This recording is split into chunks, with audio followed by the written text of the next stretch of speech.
Hi guys. Well, I hope this all goes well. This is my first attempt at a live stream, and anything and everything probably will go wrong, but we'll just see when that does go wrong. Well, what is the topic of today? First of all, this is a segment of The Hobby. The Hobby focuses on exactly that, the hobby aspects of the board game and role-playing game industry. And now with my own creation, DraumFlyte, which I pronounced in a kind of a weird way, but I'll explain in a minute exactly why I did it that way. But this will be a tabletop adventure, which if you've watched the DM Masterclass, explained exactly what that is and how it differs from a board game and a role-playing game. I do apologize beforehand. Again, this is my first attempt at a live stream, so I kind of just had to like cobble together the camera, which is just my phone, basically on a very shaky installation. So and the lights are not completely ideal. The sound probably is well, who knows? And if you have a moment, I'm just going to put on a screen to my left so I can actually look at what I'm completely doing wrong here in the next, hopefully, 30 or 40 minutes. Hold on just 1 second. I'll be right back.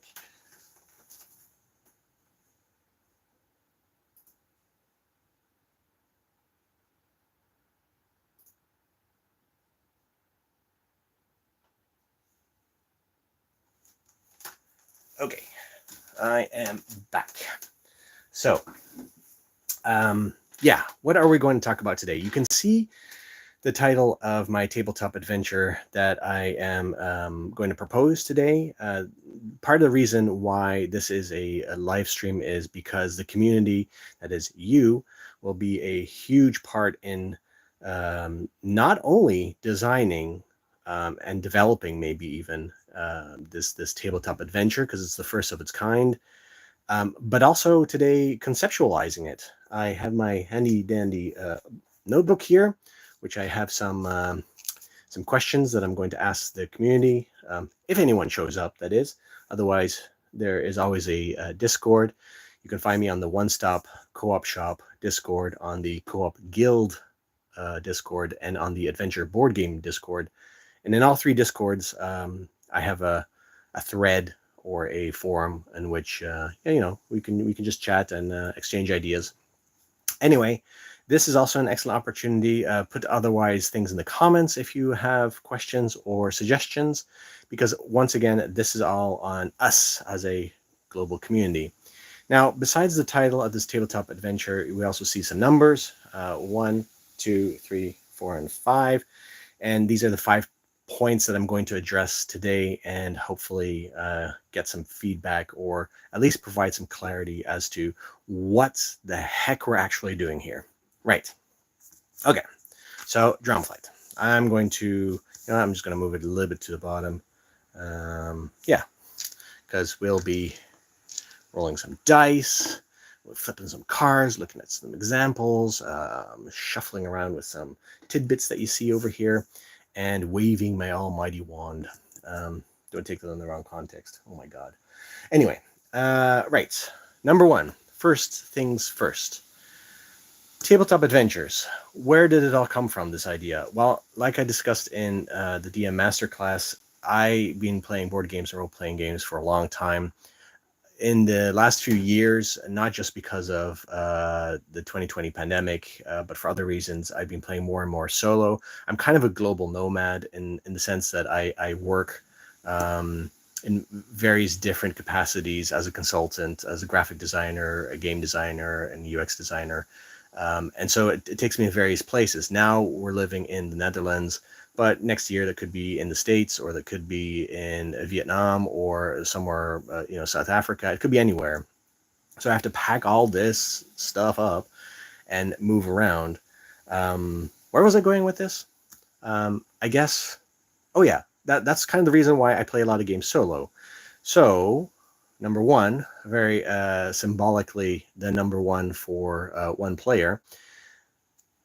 A tabletop adventure is modularly designed to be played by individual on an individual base. So on an individual base, I'll move this actually up here so we can chapterize later what we're talking about. On an individual base, we'll be playing adventures around the table, but that doesn't mean that you have to play solo. You can play in a group. That's just as fine. It just means that a group is a collection of individuals, and each individual has their own sort of tasks to do in this adventure. Now, when I say tasks, it sounds very structured, and it's definitely at this point it's not. The idea is also that the adventure is a part theater of the mind, a part tabletop experience with miniatures or standees. Rolling dice, of course, is part of it, but there's also a little bit of a board game element in there with cubes. There's a little bit of an economy in there. You'll see some coins. There's a little bit of Euro gameness, but I'm very hesitant in calling it that because there's not much, to be honest, in a Euro game that attracts me to a to that in itself. Like I just I primarily just like role-playing games the most, and you'll see the most influences coming from role-playing games. But it's not a role-playing game, because role-playing games really put the emphasis on having a game master sitting around the table in a social context and swapping out stories, building a story together. That's also not what a tabletop adventure is about. It's truly about immersion. It's about using all the things that you have as a hobby board gamer / role-play gamer and utilizing it in a new, different way to immerse yourself in a story. And it's not just a story that will be procedurally generated like a lot of solo role-playing games, but it's also not a board game in that the content is pre-written by someone, ad nauseum, so that there's like paragraphs upon paragraphs of choose your own adventure story that you can go through. No, there is a lot of how do I say? Best thing to describe it is actually with an example. I get to 2. So I'm just going to, I'm going to swap this 1 and 2 around because I can do this very cheekily. 2 is actually my inspiration, and part of the inspiration comes from board games and role-playing games that have story in it. Well, role-playing games always have story in it, but also these kind of role-playing game products that have been coming out of late. Role-playing games are already more independent-driven nowadays than ever. They are more independent-driven than the board game community, which still has production values to account for, and companies that want to, try and earn some money or build a community that is sustainable for revenue, so they can keep on doing this. But smaller things like these initiatives, like this is Slow Quest by Bodhi H. And this is, for instance, a Dungeons & Dragons 5e, simple kind of pamphlet-sized dungeon with some prompts and like a short little introduction. Once a popular traveling route, the mountain tunnel known as Poggin's Passage held more than just a way through the mountain. The tunnels, Midway Point, boasted deluxe bathing facilities, a tavern with the best ales and food, a safe place to sleep, and even a store for general supplies. As years passed and better routes were made, Poggin's Passage was traveled less and less, with the subterranean complex being abandoned. Right, so that's just a quick setup. There's a few tables for encounters and for treasures and stuff. This is like your typical role-playing game asset, so to speak, where you can just take this and run with it as a GM, present it to your players, and Bob's your uncle, or in this case, Poggin, or maybe that's Bob, I don't know. Anyway, so this was an inspiration for me to think like, well, this is great. Like if we can have like this as an adventure prompt, as opposed to like a big thick book that has hundreds of pages and hundreds of lines of text and illustrations by professional illustrators that costs a lot of money to get, and then also, you know, who's going to play it if it's that set in stone. But if you could just have something like this, you can riff off this and you can really just make up your own stuff, but use this as an inspiration. So this inspired me to come up with something what I call Atomic Adventures. Now, I started crafting this, it says August 2024, but it actually goes way back. If I, just for a moment, Pirate Borg, I'll be right with you. If I go way back, I have tons and tons of notes that I've been writing over the years that that basically, here's the Tabletop Adventure part. Like, it just, this goes on and on. But like 80 pages already of notes that I've been making, looking at solo RPGs, looking at like, you know, how you could apply like the solo mechanism to a existing board game, how story works in games, you know, how quests are built, making my own quests. Anyway, tons and tons of notes that I've been taking and research that I've been doing to eventually come up with sort of a framework for an adventure. I also said in my video for DM Masterclass that adventure consists of journey, challenge, and discoveries. These three things are the pillars on which it's built, but there's more. I'll quickly just grab my notes here that I had, that I used actually as cue cards during the DM Masterclass. You might have seen me like looking down a lot while I was just reading this off the plank. But essentially, there's an experiential part, there's a tools part, mechanics, story, social, gameplay, progress, learning curve, table presence, and community. And these aspects are present in, you know, in board games. They're also present in role-playing games, but they're also represented in tabletop adventures in a very specific manner. Watch the DM Masterclass that came previously to this live stream if you want to learn more about what these aspects hold. But this is like the design ethos of moving forward. I basically just wanted to see what came before, like how board games address these aspects, how role-playing games do that, and then what I wanted to do differently with the Tabletop Adventure. Yeah, and then there's like this basically. So like I said, adventures consist of journey, challenge, and discovery. Character, events, and locations are story elements that need to be represented in all three of those. So you go on a journey, you have challenges, and you discover new things, or it can also have negative effects. But that's basically the concept for me, at least, as what an adventure is. If you feel, by the way, that an adventure embraces something vastly different, please let it know in the comments below. And that is the only standard saying that, by the way, I'll say. If you're going to expect me to say, please like and subscribe or smash that like button, this is sarcastically the only time that I'll ever mention that in a video, because I'm doing this for fun. I'm not doing this for monetary gains or to feed the YouTube algorithm. Sorry, YouTube. So that's the adventure part. Tabletop part is the tactile part, the toys that you see back here that helps with the immersion. But you're also playing it sort of like a half point of view perspective of the character that you're playing, but you're also playing kind of like the third person audience to you know, a movie that's playing out, a cinematic scene that's taking place. So that sort of dualistic aspect, that is how the tabletop manifests itself when you're playing that adventure. And you can see it here, the design ethos, memorable by the first letter. Dice is corny, I know. But so the dualisticness of the design of a tabletop adventure, so it's intuitive to actually get into, to have that learning curve be as low as possible.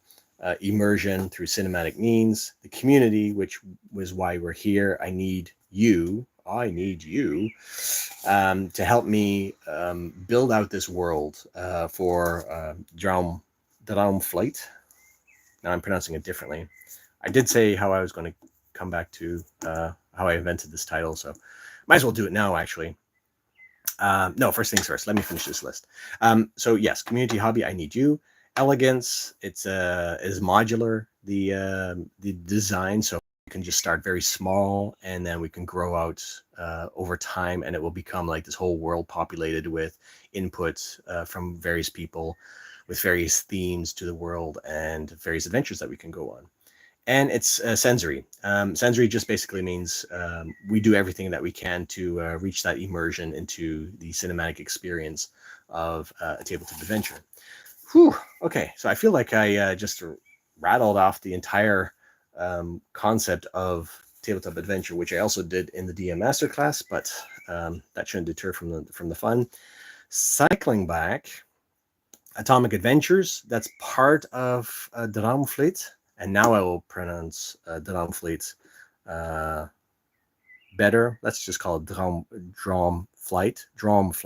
Yes, because it's originally, DraumFlyte comes from two origin words, and they're kind of a little bit bastardized, so it wouldn't be literally what the words were in ancient Dutch / Old Norse, which is where flight comes from, and droom, which comes from the Old English dromer. Do I have this one right? Yes, the dromer comes from dream in Old English, but it's pronounced Draumr. I left the R off because it's already, a little bit mystifying as it is. But it basically just means dream in Old English. I am part British, but I'm also part Dutch. And so the second part is from the old Dutch word fleet, and that means flight. And if you go further back, it stems off from Old Norse, Old Norwegian, and it used to be FLYHT,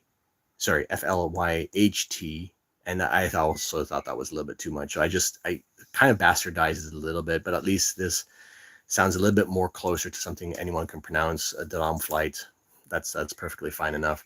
It's kind of like the dilemma that Morgborg has. Nice segue, Morgborg. Morgborg was one of the other inspirations for the tabletop adventure, and Morgborg, in this case, Pirateborg. Pirateborg is the Morgborg hack specifically for pirates. I love pirates so much, the pirate theme. But this was created by Limithron. Limithron is the handle of Luke. Let's see if I can find it somewhere. Yeah, there you go. Luke Stratton. Excellent fellow. Such a inspiration for building community. He does such an excellent job before, during, and after he launches Pirateborg. He recently, earlier this year, I believe, had a sequel follow-up and content to Pirateborg, which I jumped on all over. I follow all of his videos. It's so just great what this guy just manages to do with a few other people for the community in community outreach, but also just gathering materials and content for it. Now his book, but also the original Morgborg book, is designed like this. And the design is what I want to highlight in this instance. This is not your typical role-playing game book. This is a role-playing game that is immersive from page one. It gets you into the theme with its just radical design. And now this is really dark. It's a very dark theme that Pirateborg explores. DraumFlyte, as you can see by the graphics, borrowed, by the way, by a Shipwright, a very excellent illustrator who's prolific on DeviantArt and on Instagram. I asked if I could borrow just this image as a temporary sort of placeholder image. I haven't heard from him yet, so this may very well change yet, but I just wanted to shout out that check out his artwork. It's really excellent, and it really sort of encapsulates the theme that I'm going for here. But anyway, back to Pirateborg. So the layout of this is just so immersive, so evocative. This was a huge inspiration. Also because it's very, very succinct. Like the information that you find here, like on some tables, is just like you roll on like a scavenging seagull. Okay, so this is a monster, right? So in the belly of the seagull, say you defeat the seagull, you roll a d10. Oh, let's just roll d10 because part of the fun of course, doing live streams is just rolling dice, right? Or just in general. A 7. So let's see, a 7. Oops. So there's my wonky camera in action. 3 fingers. Now, what the heck am I going to do with 3 fingers in the belly of a seagull? I don't know, but it's thematic. Maybe you just lost like a hand in combat earlier on, and you're looking to replace it with some, I don't know, a zombie graft of fingers on your stump. I don't know. That sounded all wrong. But anyway, but I love that how succinct, how short this just gives you some options, like the monster stats alone. Again, this is a and sort of an OSR, an old school revival, what you call it, system, and I want the system for DraumFlyte to be even simpler than this. But this was already like a step in the right direction.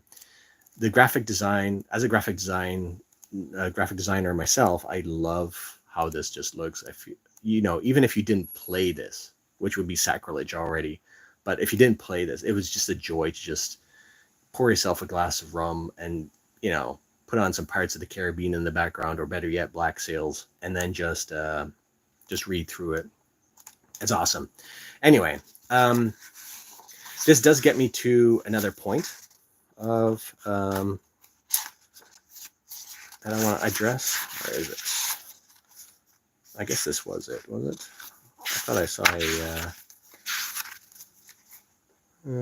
I saw a character sheet here somewhere. No, I can't find it. But like, this is the character sheet in progress, so to speak. You can use this to sort of like very short handedly roll up your character. It looks like a lot, right? But it's fairly intuitive. I wanted to make it even more intuitive with rolling up characters for DraumFlyte. But I'm jumping ahead. 2. I guess that was the kind of the inspiration. 1 was my original design. I'll put it down here so you can see it. 2 was like, hello, I'm Pirate Borg. And what is it here? The Slow Quest. That was the inspiration. Now, let's see. Do I have anybody in the chat?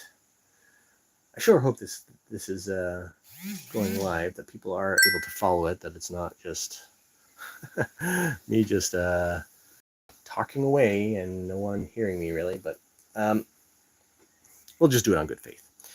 Okay, so the CEL aspect. Oh wait, I do have to show something just before I move on, because this was also part of my designs. I researched impactful versus non-impactful choices in games. What exactly is a solo RPG?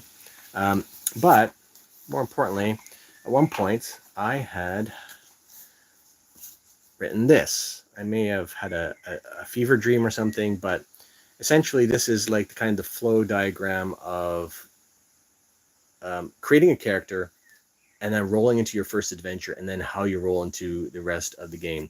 One of the most interesting games that I found, I think, is from Friedman Freeze. He makes a lot of card games that you basically just play, and I can't really think of the title of them just yet. Total brain fart. But he has card games, where you just flip over the first card of the deck and you immediately are off to the races. You immediately start playing. That kind of like onboarding where you're immediately inside the game, I think is just, it's brilliant. A lot of games do that kind of nowadays with introductory scenarios, or a lot of role-playing games. They have kind of a flow-in system of getting you immersed into the basic world aspects, but also the system, the gameplay system that's behind it, the rules. And they do it so smoothly. And that's something that I wanted with a tabletop adventure system as well. So the character, the events, and the location, the CEL, is prolific throughout a tabletop adventure system. A tabletop adventure system, by the way, is like saying a board game or a role-playing game. It's independent of any kind of specific singular entity within that type of game. So the DraumFlyte is my interpretation. Someone else can design, of course, a tabletop adventure system that is more akin to what they want to see. But I find a character, first of all, most important, you can see it here, number 3. Let's just dig into it. Number 3, characters. So you build a character. The character is probably just going to have 2 stats. It's going to have physical and it's going to have mental. Physical and mental is all you really need. Why? Because physical and mental will be numerical, so you have a numerical value with it, and they will be represented by cubes, and those cubes you can use for skill tests and for checks, and those are also the ones that get subtracted from your character when you're challenged by an encounter, be it a physical encounter with an NPC or an enemy or monster, and if that happens to be a violent physical encounter, then it will be detracted from your physical score, or with cubes also taken away. And if it's a discussion or a conversation, then your mental cubes will be taken away. And if you win, of course, then you win the encounter and you continue on. Very simplistically said. But the system that I came up with was you create a character, you have your physical and your spiritual attributes. Then on the first core environment of the tabletop adventure system, there will be 5 locations where your character can originate from. Another system that I think does this, and correct me if I'm wrong, I think is Dolmenwood, the Dolmenwood RPG, or Land of Eam. And I want to say it's Dolmenwood, but I'm not exactly sure. I have researched so many RPGs over the last few years that the ones in the recent years were the most interesting, but also caused me to forget a lot of the details thereof. Rambling here. So the player starts in one of 5 locations. Their initial location will generate some of their background of who they are, what their aspirations are, together with some events. The events that have occurred in their previous or up to this point life, they will dictate what their initial world knowledge is, also who their friends and family are. And you can see it here, it's locations, events, and NPCs. That original base will make up the character and their stats. And when I say stats, again, only physical and mental will probably numerical. I'm still not sure yet because I haven't really dug into the design just yet. That will be a topic for another section of the hobby. But for now, that's where the numerical stats will reside, and all other skills and gear and experience will come in the form of keys, and keys are keywords or trigger words that you can use in encounter lock words, aka locks.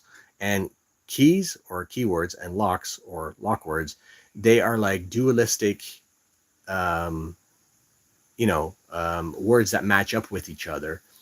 For instance, if you have a keyword that is Beastmaster, because in your hometown you were kind of like a ranger type character who dealt a lot with wild animals, and so you got the Beastmaster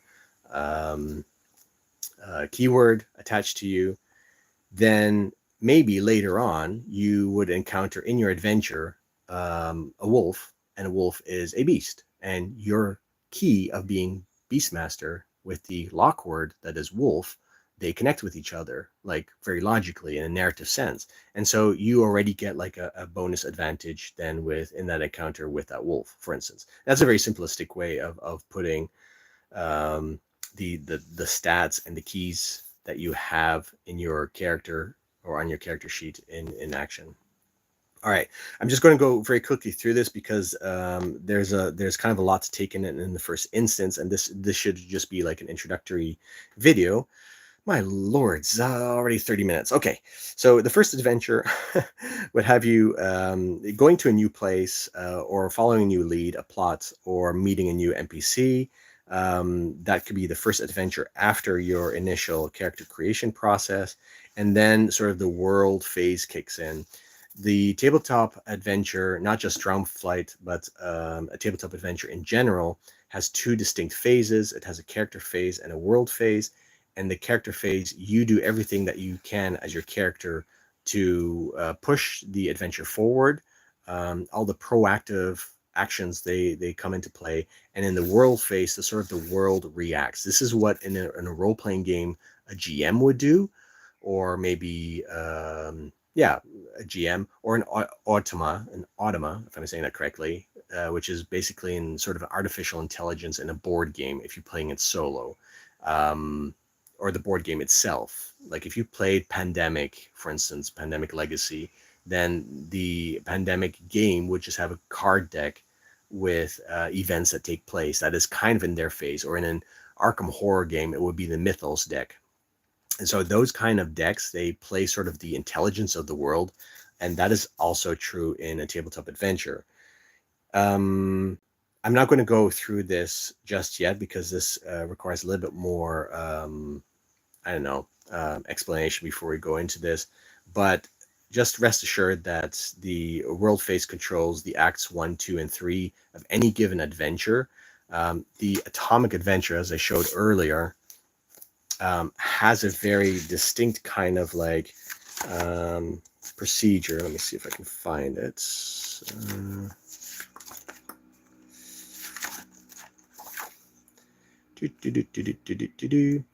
Yeah, so I wrote it down here, sort of the modular concept. So an adventure, which could take the form of like that pamphlet that I showed earlier of Poggin's Passage. It could be just like this. This could be like an adventure to a tabletop. You would then kind of like fold out into like a map that you can walk around in with like a little backdrop for, you know, some cinematic immersion, so to speak. And you would also have gazetteers. I won't go into gazetteers, rest assured, just to say that they are kind of like, if you ever played the old Dungeons and Dragons, you would have gazetteer booklets that described the lore of a world. It would basically describe the land, the people that live in there, the religions, the adventure plots, etc., etc. While a gazetteer here, in the same kind of format, by the way, of like just a pamphlet, maybe a little thicker, maybe 8 to 10 pages, but that would describe like another region, another land that you can go to beyond the core land that you're already in. The core land would be written by myself. The extra parts would be written by the community, and that's you. So the adventure, every adventure would also follow like the 3 acts, where there's enough events taking place, individual events within that act, that you have to sort of maneuver through in order to get to Act 2, to get to Act 3, and they all have like a dramatic story beats to them. So there's some dramatic tension that goes up and down, which is, in my opinion, the biggest advantage of playing a pre-written adventure. However, again, this pre-written adventure would be so loose with prompts that you could essentially just deviate or pivot off of it and do something radically different. Pirate Borg is exactly the same. So anyway, we'll go into that at some later point. Let me put this aside for now. I think there's here's an example of a cinematic backdrop that you would play, and this location. Let me get to that right now. No, let me do the. Let me see I need a different one because I scratched this one through. This is an old design. So that's, first of all, character. I just want to say, for a character, because it is a tabletop adventure that you play out on your table, you will adopt, a miniature that you have in your collection. This is a painted miniature from, what's that game called again? Maladam. Oh, how could Maladam? Maladam is a sort of a skirmish warband type tabletop miniatures game. And it's a really fun game because it allows like immersive or emergent story to flow forward, and you're fighting against this horde of like creatures that just flows into the map from different areas. You're playing through a 3D dungeon, and you have like a specific scenario goals and whatnot. And yeah, it kind of resembles a little bit of what I want with a tabletop adventure, be it not that truly is a board game. It's a miniature skirmish game, and that's also not what a tabletop adventure is. A tabletop adventure uses maps, and it uses miniatures or standees, like you see here from Gloomhaven, for instance. If you happen to play all the way through Gloomhaven and you toss the box out, keep the standees, because they are excellent for using in a tabletop adventure. These, by the way, are from the very excellent. Oh, hey, Steve, how you doing? Steve from the Co-op Guild is here. I was saying earlier that Co-op Guild is one of the places where you can also find me if you have any questions and you happen to miss the live stream here. Then feel free to reach out there as well. Steve and his wife Kim, they are very prolific board game players, and they do a lot of adventures on their channel. Definitely check them out. So yeah, back to this guy. Sorry, Steve, for showing this guy while I'm talking about you. This is definitely not Steve. But this is from Dragonbane, and Dragonbane was an excellent RPG that came out in a box that also had like free standees in it. It was great. It was awesome.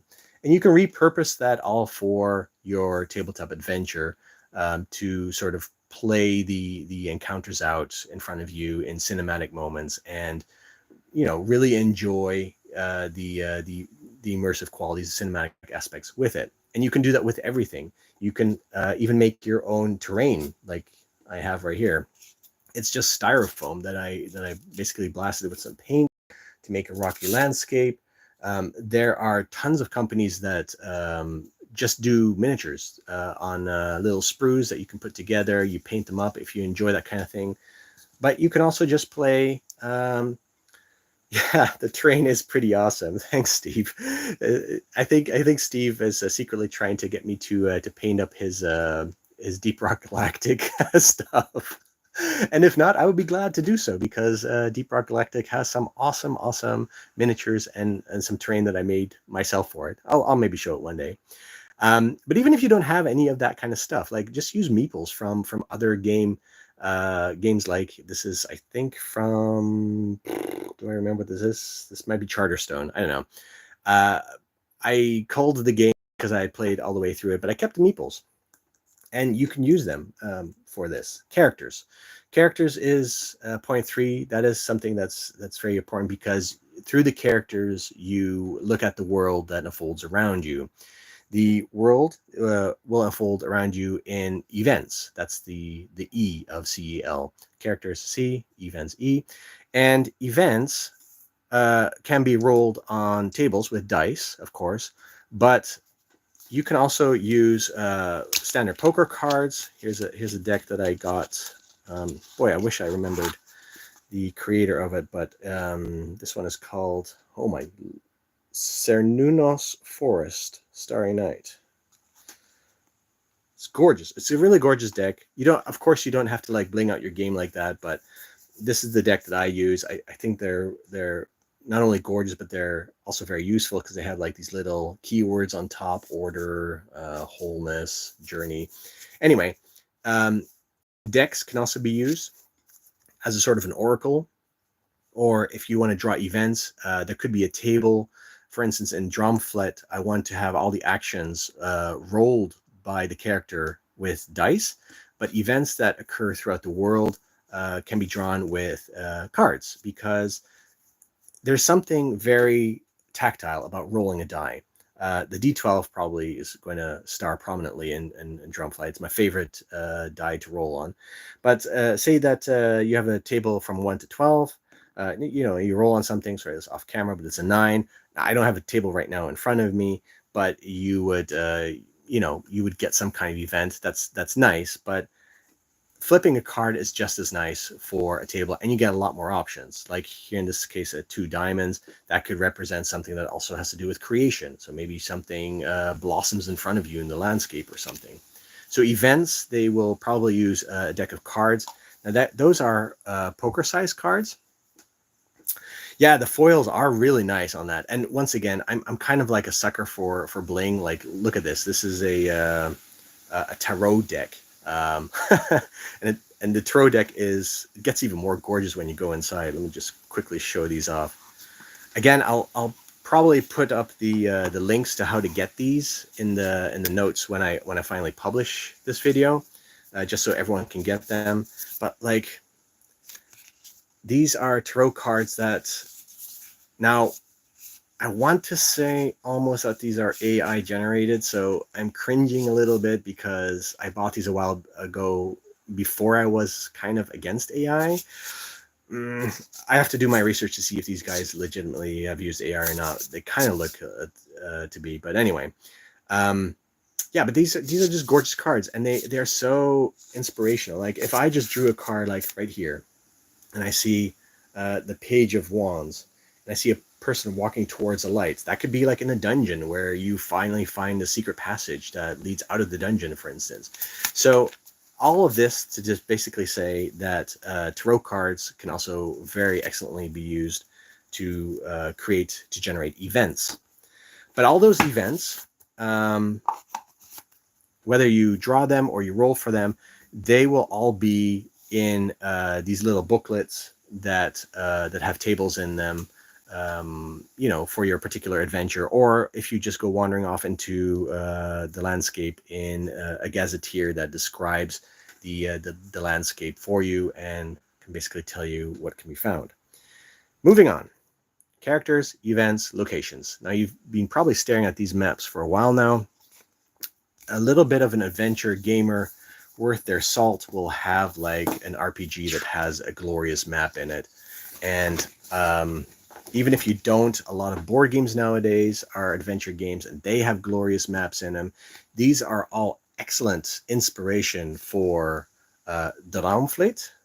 I'm not saying it correctly myself, but I will make my own map with this because, of course, it will be in my own setting. It will be fairly generic, folklorish fantasy with an edge, but still very cozy. Like, you will want to wander around in there, and you'll want to generate a character in there and wander off into the landscape. And whether you do that on a map for longer distances, or you do that on a very short encounter map like this, where you actually play out encounters with characters, that's all is possible within a tabletop adventure. In fact, the whole switching between an overland to a close-up encounter is key to getting that cinematic experience. And then, of course, decorating it with the various bits and bobs that you have lying around the house. That's point number 5, location. These trees you can just buy at any kind of hobby shop that sells like miniature trains or cars, or for the sort of the boomer generation, so to speak.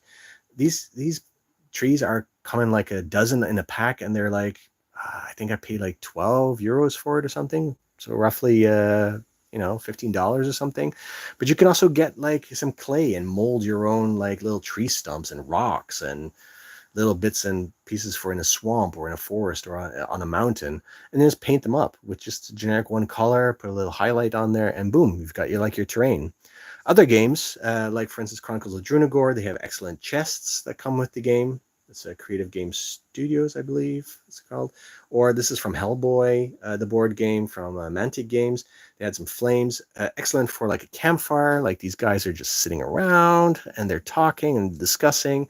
There's an encounter right there where someone is basically saying like, hey, listen, I have to go through a mountain and I'm looking for some, climbing gear. Do you happen to have some? Well, yes, certainly do. But, I have to go through that mountain myself. So I'm not sure if I want to sell it to you. And then the encounter unfolds. And instead of like a physical combat, you would have a peaceful encounter, a trading encounter, if you will. And if it's successful, then this guy whips out like his little treasure chest and hands you his climbing gear, for instance. Now, the mechanics of how this will all work. Again, I'm looking for it to be really simplistic, really intuitive, so you can just dig right in. You can create your own story. There is not so much of a solo journaling aspect to the game. It's more functional than that.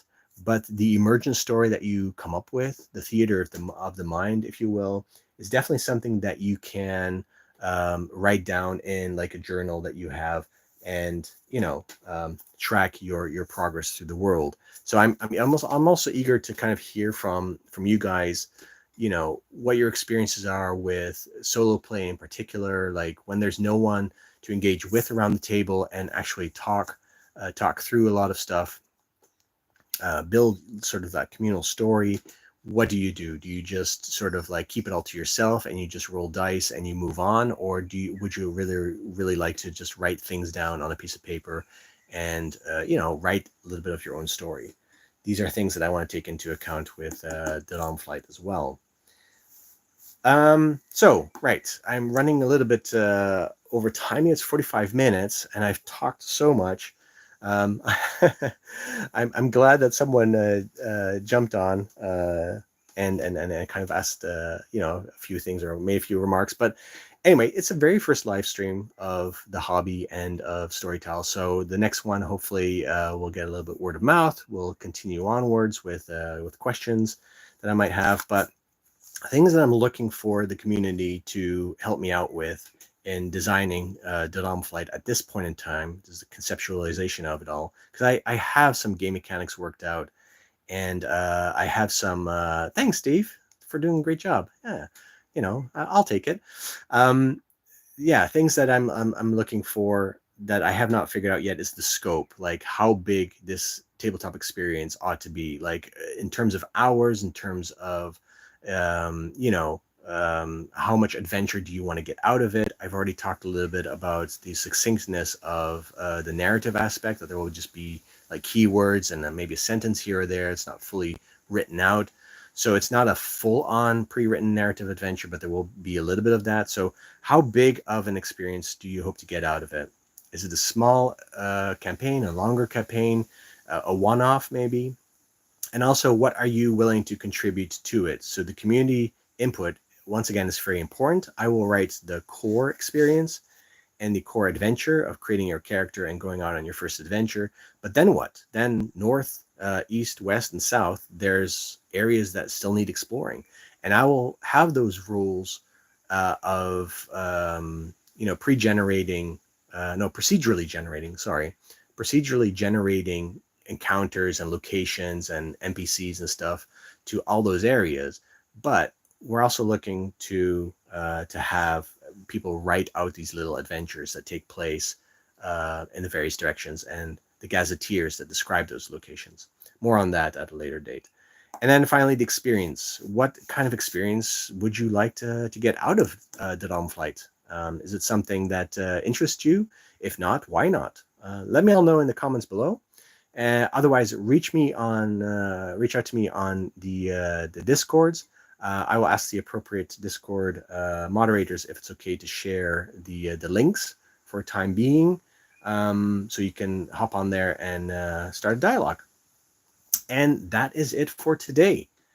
I hope it was a little bit informative and not too scatterbrained. Well, I know it's definitely scatterbrained, but it's kind of a stream of thought, kind of a stream of consciousness, this first session. And hopefully going forward in the hobby, I will be able to show some progress, and we'll do another live stream once I have some more questions that I guess I need answering. Until the next time, enjoy your weekend, enjoy the rest of the week. Enjoy the summer, maybe, if you're not watching this video until later in the year, and keep exploring.